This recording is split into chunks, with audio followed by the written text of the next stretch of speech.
नमस्कार।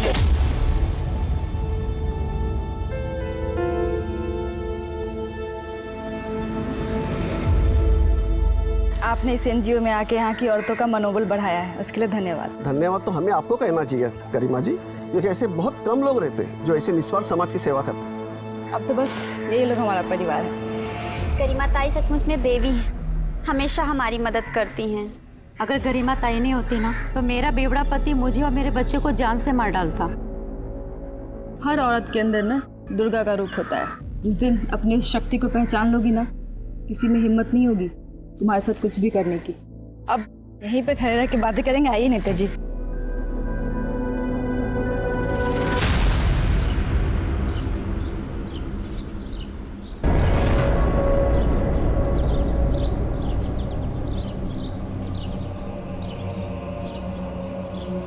माल लोड करो। क्या करती है? ऐसे नहीं,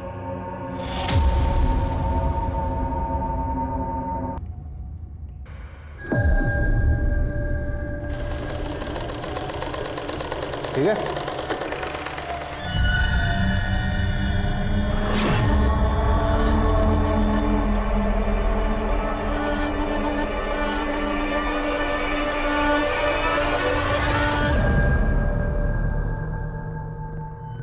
और प्रताप, उस गारमेंट फैक्ट्री के बारे में कोई अपडेट?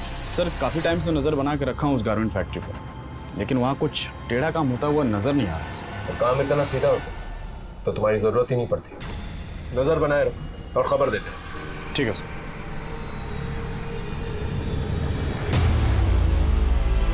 आई बहन जी, आई बैठिए बैठिए। अरे झुम्पा, कहाँ रह गई? आई चलिए,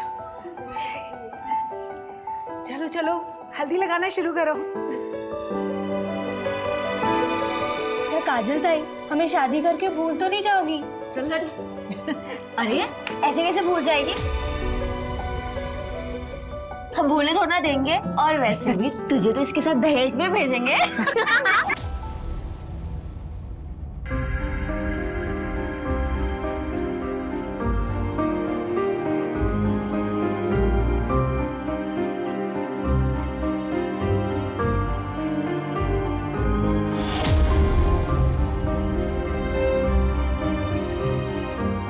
कम से कम 10,000 रुपए। इतना ज्यादा? हमारी दोस्त को हमसे छीन रहे हो, ये तो बहुत सस्ता हुआ। अरे ठीक है, अच्छा ठीक।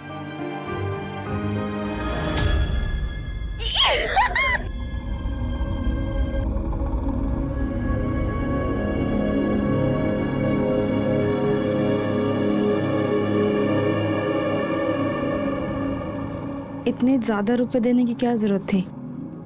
तुम अभी तक वही सोच रही हो?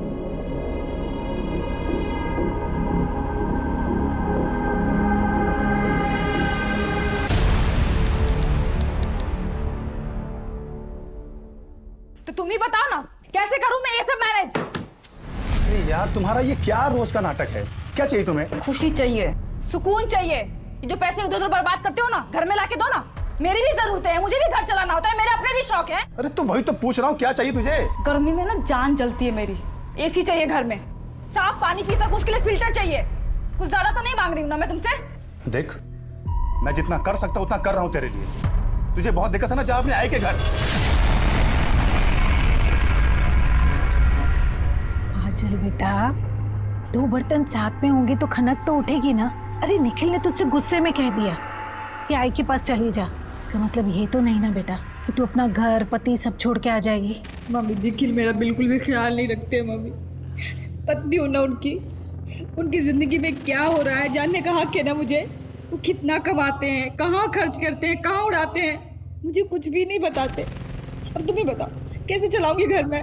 बेटा सब ठीक हो जाएगा, तू चिंता मत कर। काजल, काजल, काजल,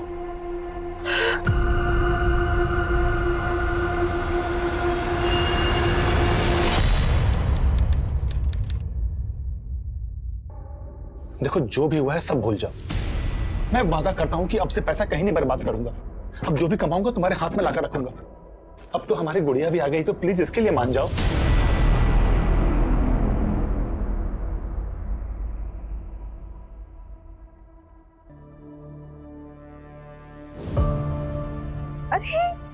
खुशी तू? बस आप ही का नाम लेती है गरिमा ताई। इतनी बड़ी हो गई है ये। गरिमा ताई, वो पैसों का कुछ बंदोबस्त हुआ क्या? मधु, ये लो। धन्यवाद ताई। खूब पढ़ाओ इसे। जब एक आदमी पढ़ता है ना तो वो सिर्फ अपनी जिंदगी सुधारता है, लेकिन जब एक औरत पढ़ती है तो पूरे समाज को सुधारती है। किसी भी बात की टेंशन मत लेना तुम। हाँ, चलो।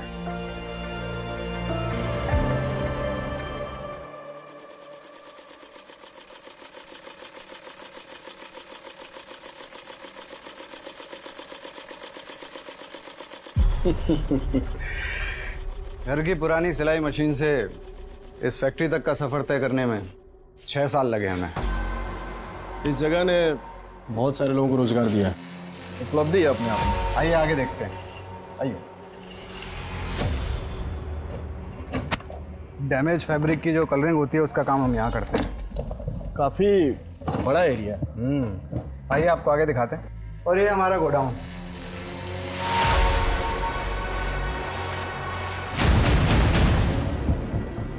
यहाँ क्या है दर्पण? ये तो बस स्टोर रूम है।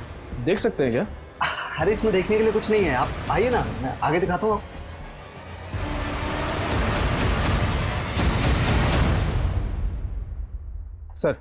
सर उस गारमेंट की फैक्ट्री से मीरा रोड के 1 नंबर पर अक्सर बात होती है। किसी टूर एंड ट्रेवल्स के ऑफिस का नंबर है सर। मीरा रोड जाके पता कर, अगर एक भी क्लू मिल गया ना तो इस गारमेंट फैक्ट्री के खैर नहीं। जी सर।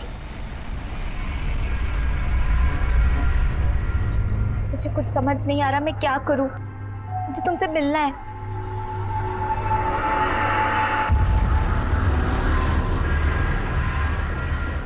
बाबा को तुम्हारे बारे में पता चल गया इकबाल, वो हमें कभी एक नहीं होने देंगे। तुम परेशान मत हो अंजलि, मैं तुम्हारे बाबा से बात करूंगा। क्या बात कर कहा? क्या बात करेगा? आप मेरी बात तो सुनिए अंकल, एक मिनट सुनिए तो आप। तेरे को शर्म नहीं आती? हाँ? अपने लोगों में जाकर के लड़कियां क्यों नहीं फंसाता? हमारी बहू बेटी पर नजर डालता है। पापा प्लीज इकबाल को जाने दीजिए, बाबा प्लीज इकबाल को जाने दीजिए। जब अपना ही सिक्का खोटा हो ना तो आदमी किसी और से क्या बात करेगा?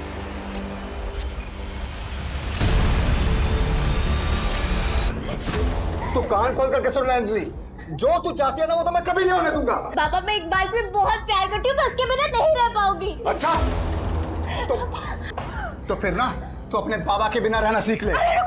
छोड़ अंजू, छोड़िए, रुक जाइए। बोल रहा हूँ छोड़। आज मैं सारा किस्सा ही खत्म कर देता हूँ। जब मैं नहीं रहूंगा ना उसके बाद इसका जो मन चाहे वो करे। नहीं पापा मत कीजिए, वो मत कीजिए। आप जो कहेंगे मैं वही करूंगी। रुक जाइए, आप जो कहोगे मैं वही करूंगी। दर्पण भाई, मेरे तो कुछ भी समझ में नहीं आ रहा है कि मैं क्या करूं। आप ही कुछ कीजिए, अब हमारी इज्जत आप ही के हाथ में है। फिक्र मत कीजिए नंदन भाव, आपकी इज्जत हमारी इज्जत, काम हो जाएगा।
आखिर वो कौन सा नाग था जिसने अंजलि की दुनिया को डस लिया था। अंजलि को इकबाल से प्यार था और उसका ये प्यार का रिश्ता उसके माता पिता को मंजूर नहीं था। उन्होंने पूरी कोशिश की हुई थी अंजलि को इकबाल से दूर रखने की। अंजलि की मौत के पीछे उसके ही किसी अपने का हाथ था या वो किसी के खूनी खेल का निशाना बन गई थी।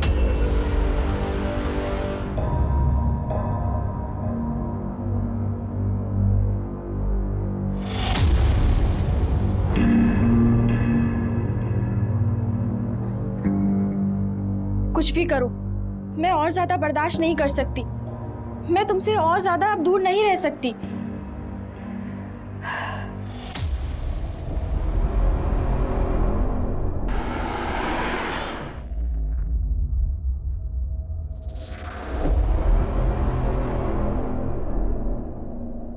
हाँ साहब, वो मेरी दुकान है, पर वो तो 2 साल से बंद है।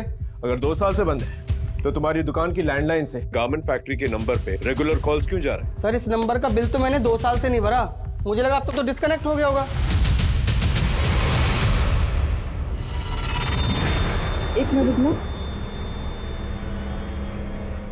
उस लड़की को लेके आओ। जाने दीजिए ना मैडम, गुंडे लोग इन्हें उठा के लाते हैं और फिर इनसे भीख मंगवाते हैं। इनका पूरा गैंग है। बच्चे देश का भविष्य होते हैं। अब इनकी जिंदगी बचाने के लिए मुझे ना किसी गैंग का डर है और ना ही किसी गुंडे से। मैं नेताजी से बात कर लूंगी, जाओ लेके आओ। जी मैम, जाते हैं। हेलो बेटा।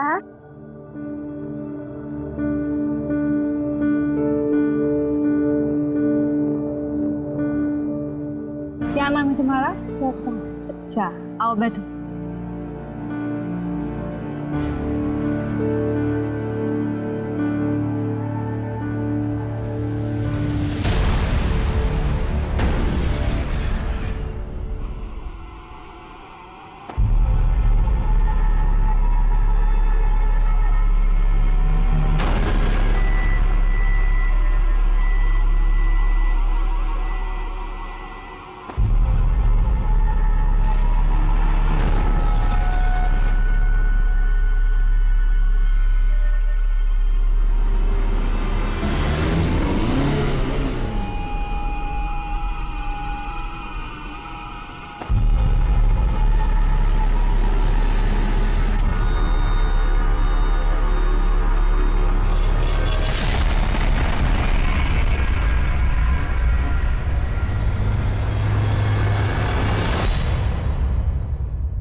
देखो मैंने क्या बनाया।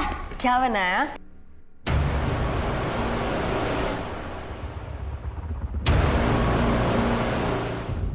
मेरे कुछ समझ में नहीं आ रहा खुशी, मैं क्या करूं। मैंने कभी नहीं सोचा था कि निखिल ऐसा कुछ करेगा। तू परेशान क्यों होती है?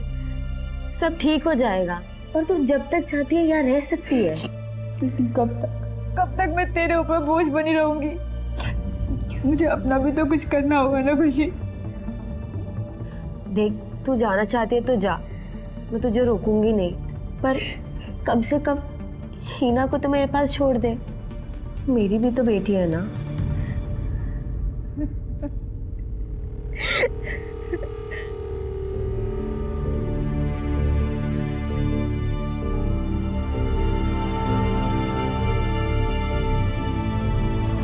सर, मैंने मीरा रोड के टेलीफोन एक्सचेंज में जाकर उस दुकान के फ़ोन नंबर के बारे में पता किया। सर, उसके लैंडलाइन का बिल वो रेगुलर कैश में जमा कर रहा था, लेकिन वहाँ के ओनर सिंह ने तो कहा था कि उसे इस बारे में कुछ भी पता नहीं। अगर शॉप बंद थी, लैंडलाइन से फोन कौन कर रहा था?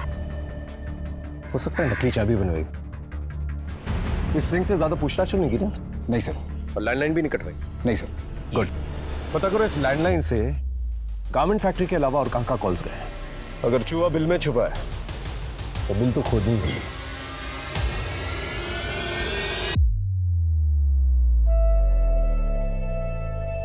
अरे किधर गई?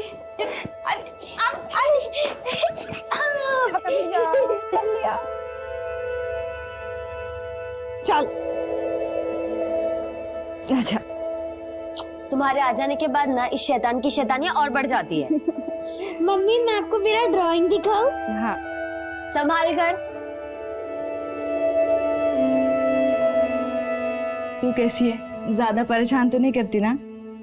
बहुत परेशान करती है, लेकिन मुझे एक बात बताना, अगर बेटी अपनी माँ को परेशान नहीं करेगी तो किसे परेशान करेगी? थैंक यू खुशी। अगर तू नहीं होती ना तो पता नहीं मैं क्या करती। मैं गुमसुम काजल से गरिमा ताई कभी नहीं बन पाती, लेकिन मैं यहीं तक रुकने वाली नहीं हूँ। मैं ना औरतों की जितनी मदद हो सके ना उतनी मदद करूंगी। मुझे कुछ ठीक नहीं लग रहा है।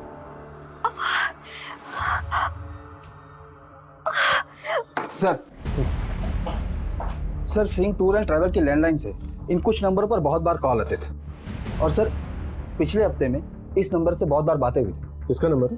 सर कोई कौशल किशोर है, छोटी मोटी ट्रांसपोर्ट कंपनी चलाता है। इस कौशल किशोर के बारे में पता कर।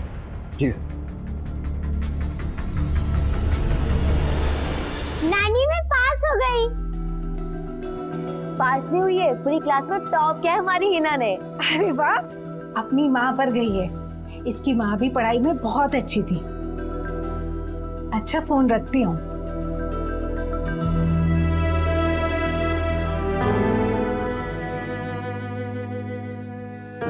काजल ने हमारी जिद पर निखिल से शादी की थी।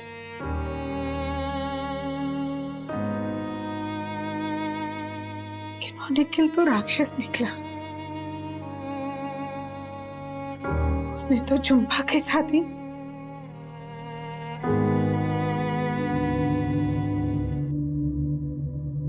झुम्पा, तुझे कितनी बार कहा है खाना टाइम से खा लिया कर। होता है, बस ये साफ कर लूं।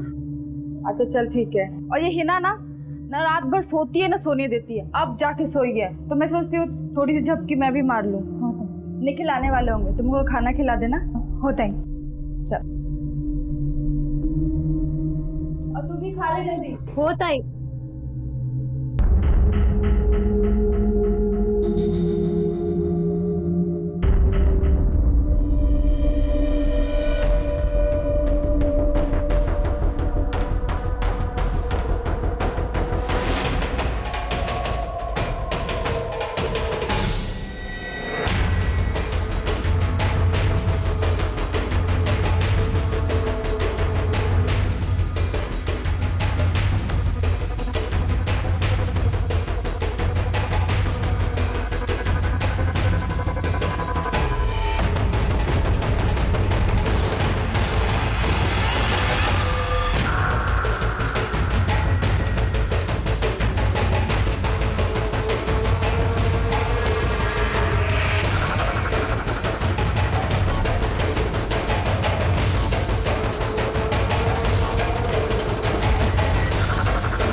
लेकिन तुम्हें जरा सी भी शर्म नहीं आई ना? अरे बच्ची है ये, तुमने इसके साथ।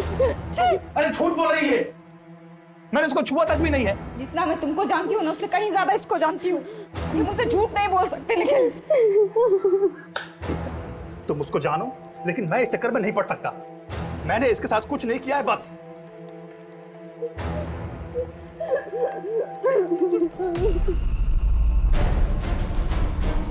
तुम्हें क्या लगा था कि तुम मेरा पति हो तो मैं तुम्हें माफ कर दूंगी?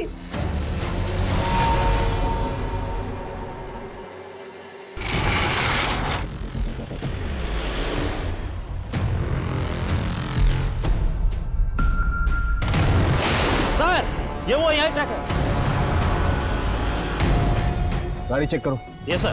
क्या है गाड़ी में? कुछ नहीं सर। चल दिखा दिखा दिखा। उधर बॉक्स में देखो।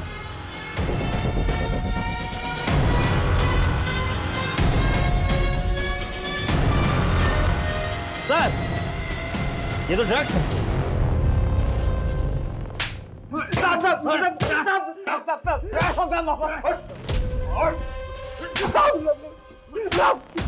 ड्रग्स स्मगलिंग कर रहा था ना, कर रहा था कि नहीं? नहीं साहब, हमें कुछ नहीं पता, हम तो सिर्फ ड्राइवर है। कौशल ने बोला था हिमाचल सामान डिलीवर करने के लिए, हमें थोड़ी पता होगा इसमें क्या छिपा है साहब। कहाँ है कौशल? साहब यही मीरा रोड में रहता है साहब।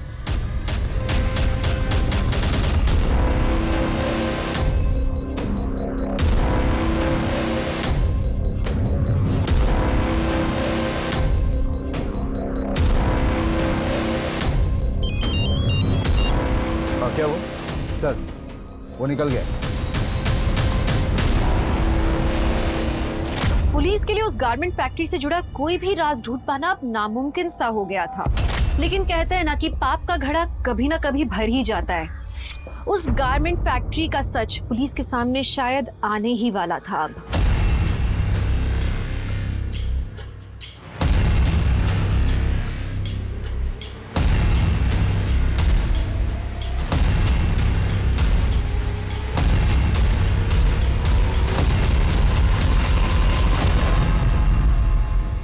सर मुझे कंप्लेन लिखवानी है। क्या हुआ? मेरे साथ कुछ गलत हुआ है। बड़े सर किधर है? क्या हुआ?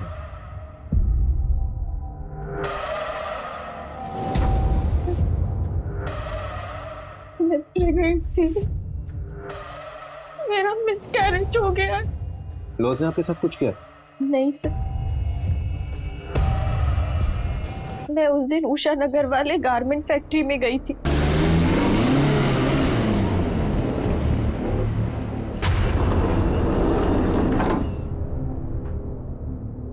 मुझे लगता है कि वहां मेरा किसी ने रेप किया। लगता है मतलब? क्या आपको पता नहीं आपके साथ रेप हुआ या नहीं? सर मैं बेहोश थी। किसने किया आपको बेहोश?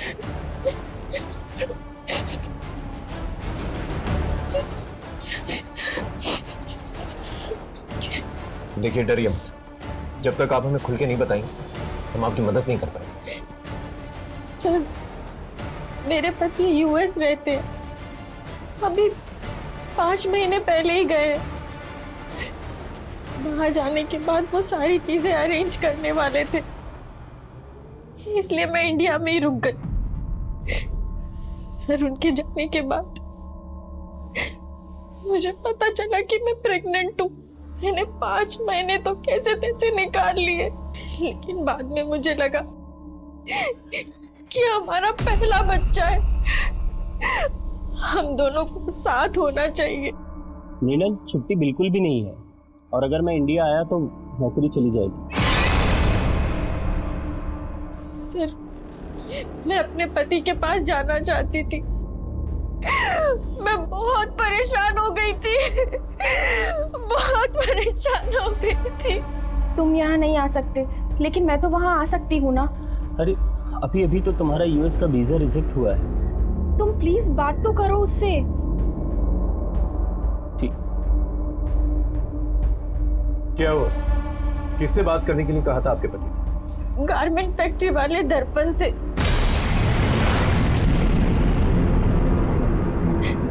दर्पण से क्यों? वो इलीगल तरीके से लोगों को यूएस भेजता है। कबूतरबाजी से?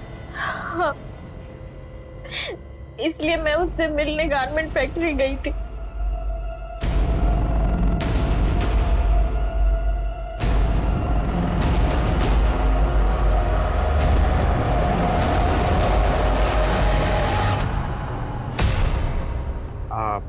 पक्का इस हालत में वहाँ जाना चाहती हूँ? हाँ, मेरा जाना बहुत ज़रूरी है। मैं चाहती हूँ कि जब मेरा बच्चा इस दुनिया में आए तो मेरा पति मेरे पास हो। ठीक है फिर, ये देखिए, हम आपको पनामा के जंगल क्रॉस करवाएंगे, उसके बाद मेक्सिको पहुँचाएंगे, मेक्सिको से फिर यूएस बॉर्डर। लेकिन बॉर्डर क्रॉस करने में अच्छा खासा रिस्क होता है। हाँ मैं समझती हूँ। देखिए सफ़र काफ़ी मुश्किल भरा होता है, कई बार ट्रक्स के अंदर, ऑयल टैंकर्स के अंदर छुप छुपा के जाना होता है। तो हम अक्सर ऐसा करते हैं कि नींद का इंजेक्शन दे देते हैं ताकि तकलीफ बहुत कम हो। और आपकी हालत देखकर ऐसा लगता नहीं कि हमें वहाँ जाके रिस्क लेनी चाहिए, तो मैं तो कहता हूँ एक बार यहीं पैच टेस्ट कर लेते ताकि पता चल जाए कि कोई साइड इफेक्ट तो नहीं है। ठीक है। ओके, तो ये आपको इंजेक्शन लगा देंगी?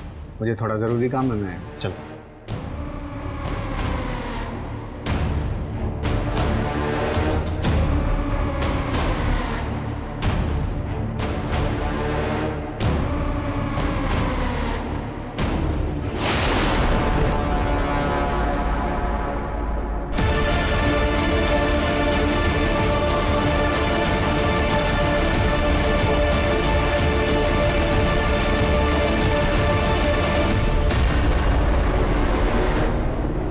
सर वहाँ मेरा रेप हुआ और दूसरे ही दिन मेरा मिसकैरेज हो गया। मुझे कुछ ठीक नहीं लग रहा है। मृणाल, क्या क्या हुआ?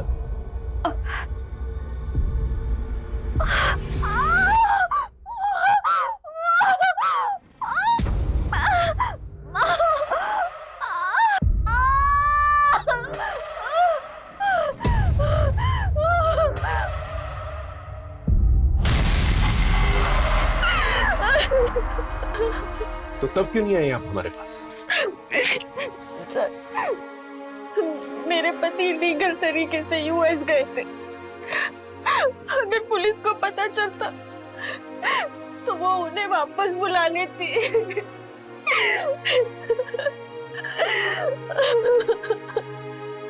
कहते हैं गलत काम का गलत नतीजा होता है, लेकिन मृणाल के पति की गलती की सजा इतनी बड़ी होगी उसने सोचा नहीं था।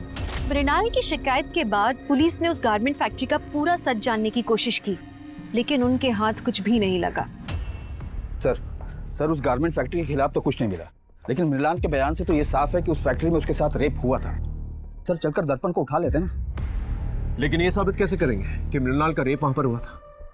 जब मृणाल का रेप वहां हुआ वो इस डर से हमारे पास नहीं आई क्योंकि उसका पति इलीगली यूएस गया। लेकिन सर उस फैक्ट्री में कबूतरबाजी होती है, इस बिना पर रेड तो डाल सकते हैं वहां पे। कबूतरबाजी के लिए हम लोग वहां पर रेड भी मार लें, लेकिन बाकी जो इलीगल एक्टिविटीज होती है उसे कैसे साबित करेंगे? ये मत भूलो कि मृणाल का रेप वहां हुआ था और मृणाल एक वाहिद लड़की जिसने उस गारमेंट फैक्ट्री के खिलाफ जो है कंप्लेन की है। सबसे पहले तो उसका पति फंसेगा क्योंकि वो इलीगली यूएस गया था।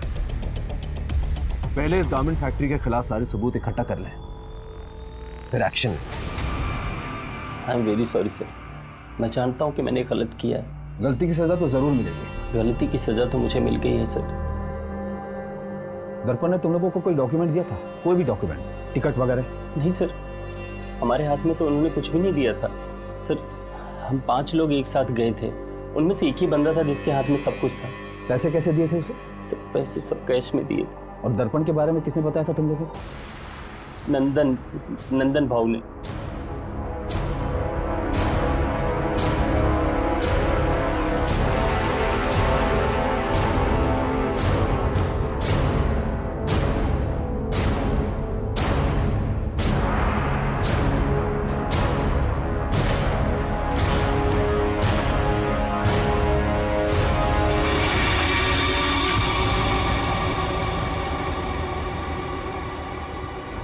सर, अंजलि को इकबाल से प्यार हो गया था और इसीलिए हम लोग उसको उसके भाई के पास यूएस भेजना चाहते थे, पर अंजलि का वीजा नहीं हो पा रहा था और जिसके लिए मैंने दर्पण भाई से मदद भी ली थी।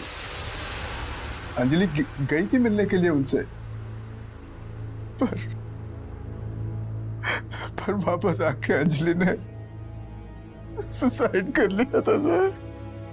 आप लोगों को अजीब नहीं लगा कि गारमेंट फैक्ट्री से आने के बाद उसने सुसाइड कर लिया? हो सकता है वहां पर उसके साथ कुछ गलत हुआ हो। हमने तो यही सोचा था कि शायद अंजलि खुद यूएस नहीं जाना चाहती है और हम दोनों उसे जबरदस्ती भेज रहे थे, इसीलिए उसने शायद आत्महत्या कर ली हो। और आज तक हम लोग एक दूसरे को माफ नहीं कर पाए। ये दर्पण ने आप लोगों को डॉक्यूमेंट्स वगैरह दिए थे? डॉक्यूमेंट्स? नहीं। इस अंजलि के केस को अच्छी तरह से खंगालो, उसके मोबाइल रिकॉर्ड, लोकेशन रिकॉर्ड, सब कुछ। जी सर।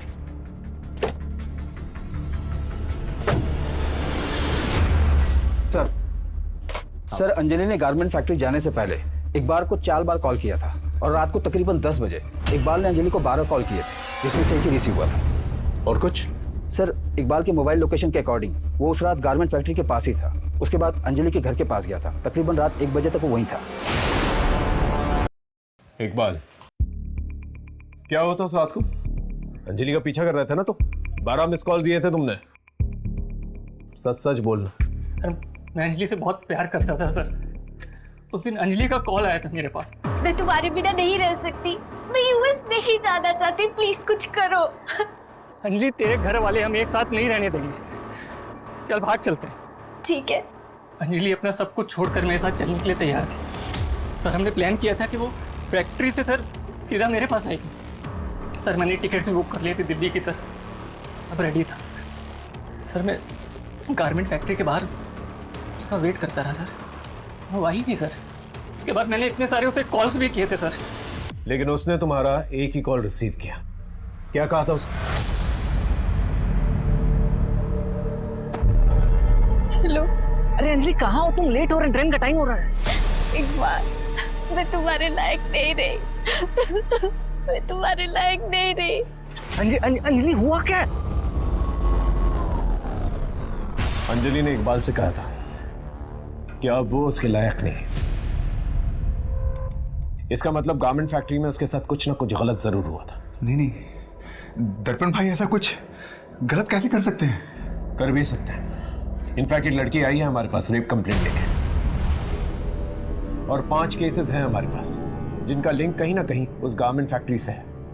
आप लोग सिर्फ कंप्लेन कीजिए, अगर उसने किया है नहीं किया है हम उससे गुलवा लेंगे।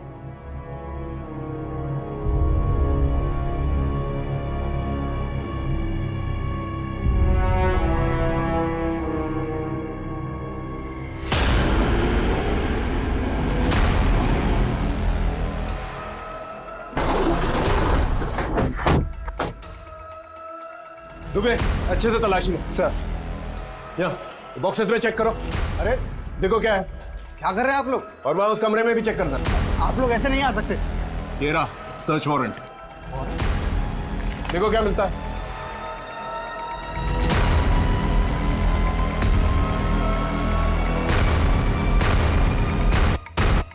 सर सर यहाँ कबूतरबाजी से रिलेटेड कुछ भी नहीं मिला।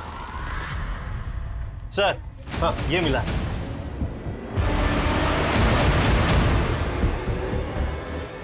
सर मुझे नहीं पता ये सब यहाँ कैसे आया। क्या है ये? वो मैं लाया था साहब इनके लिए।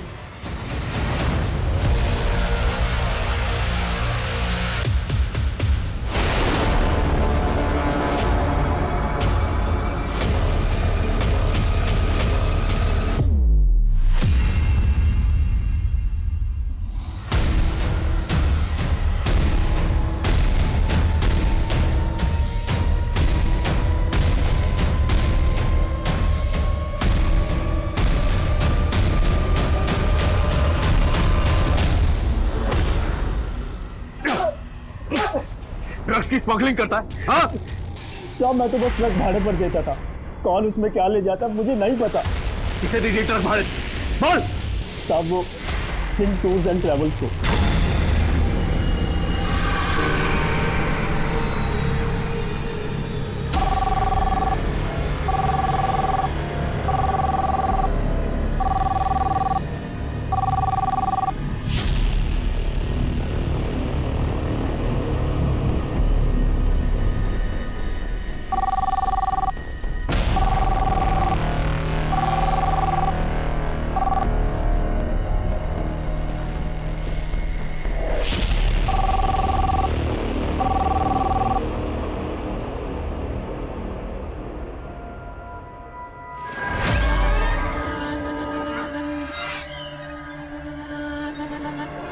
हेलो हेलो, मुझे यूएस जाना है।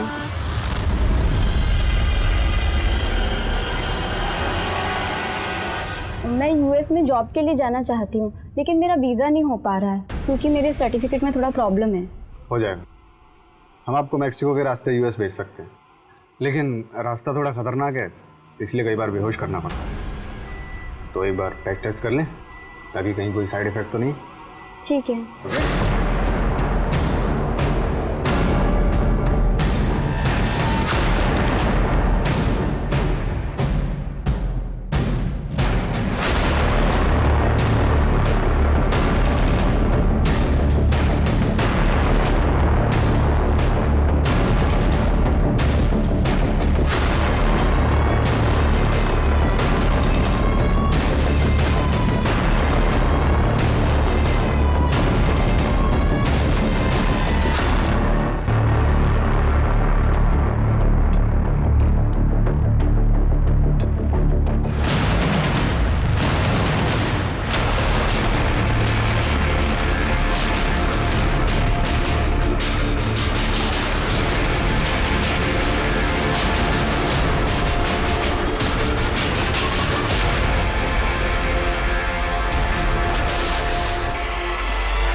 तो तुम हो जो लड़का बन के लड़कियों का रेप करती है, और तुम्हारा पति दर्पण तुम्हारा साथ देता है।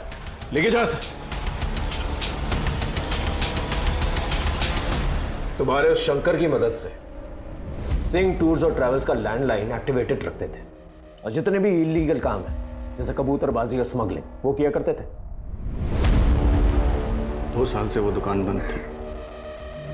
मुझे कहीं से पता चला कि उस दुकान का मालिक सिंह उस दुकान को बेचना चाहता, इसीलिए उसे रेंट पर नहीं चढ़ा रहा था, खाली रख रहा था। वो प्रॉपर्टी के रेट बढ़ने का इंतजार कर रहा था, इसलिए हमने वहां से अपना काम करना शुरू कर दिया। देखो, छुपाने का कोई फायदा नहीं है। 7 फाइलें हैं मेरे पास और 5 केसेस और भी हैं। अभी से कुछ दिन पहले नम्रता नाम की एक लड़की जो तुम लोगों के गारमेंट फैक्ट्री में काम किया करती थी, उसे एक गाड़ी कुचल कर चली जाती है। हमने पता किया है, वो गाड़ी तुम लोग के फैक्ट्री के नाम पर रजिस्टर्ड थी। एक्सीडेंट का केस बना, लेकिन जब हमने सीसीटीवी फुटेज देखा तो वो घबरा कर किसी से भाग रही थी। तुम दोनों ही मारा है ना उसे? हाँ, क्योंकि उसने चंदा का खून होते हुए देख लिया था। कौन चंदा? एक अनाथ लड़की थी, भिखारन। मैंने उसे अपने एनजीओ में रखा था। बहुत खूबसूरत थी वो। मेरा दिल आ गया था उस पर, लेकिन उसको पता चल गया था कि मैंने उसका रेप किया है, और वो मुझे धमकी दे रही थी कि वो मेरा ये राज सबको बता देगी, तो मैंने उसे मार दिया।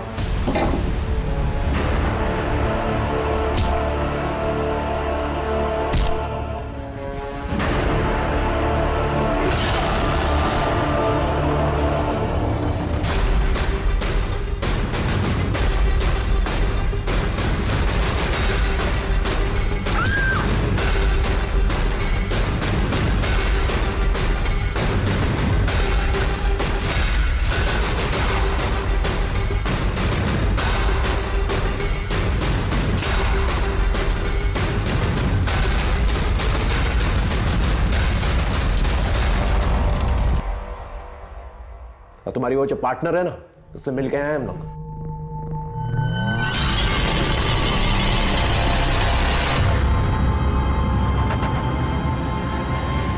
हाँ, मुझे लड़कियां पसंद है।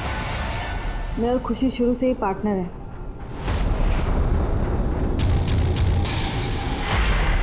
समाज को दिखाने के लिए तुम दोनों ने शादी की?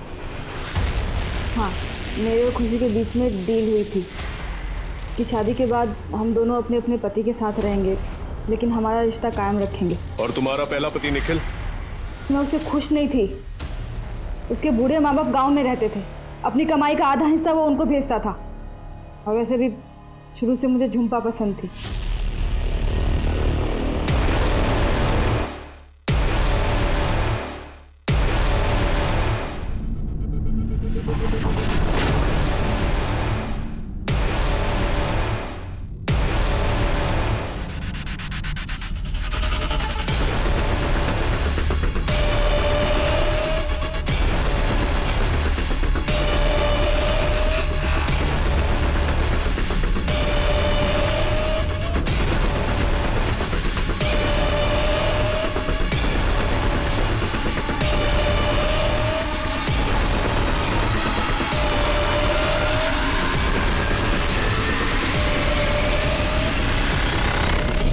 मैंने उसका रेप किया और सारा इल्ज़ाम निखिल पे डाल दिया।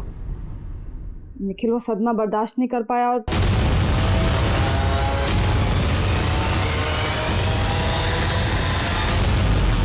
इसलिए उसने अपनी जान ली।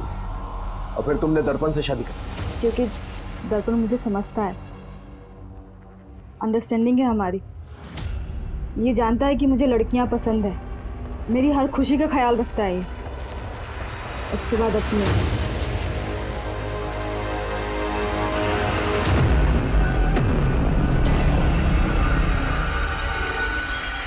अंजलि का रेप भी तुम नहीं किया? बोलो। उसको इलीगल तरीके से यूएस जाना था, लेकिन फिर वो यूएस नहीं जाके अपने घर वापस चली गई। और घर जाने के बाद जब वो रेप का सदमा बर्दाश्त नहीं कर पाए, उसने अपनी जान ली, सुसाइड कर। शर्म आनी चाहिए तुम्हें। लोग तुम्हें देवी मानते हैं, तुमने एक राक्षस जैसा काम किया। क्या करूं सर, लड़कियों का शौक है मुझे। अब अपने शौक जो है ना, जेल में पूरे करो।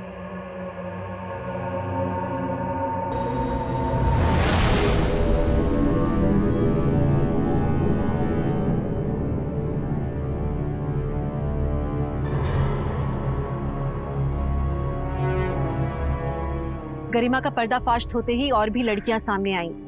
गरिमा और दर्पण को 12 लड़कियों के रेप और नम्रता और चंदा के मर्डर के लिए गिरफ्तार किया गया। सोचिए ना, अगर पहले की किसी लड़की ने कंप्लेंट कर दी होती तो आज न जाने कितनी लड़कियों की जिंदगी बर्बाद होने से बच जाती।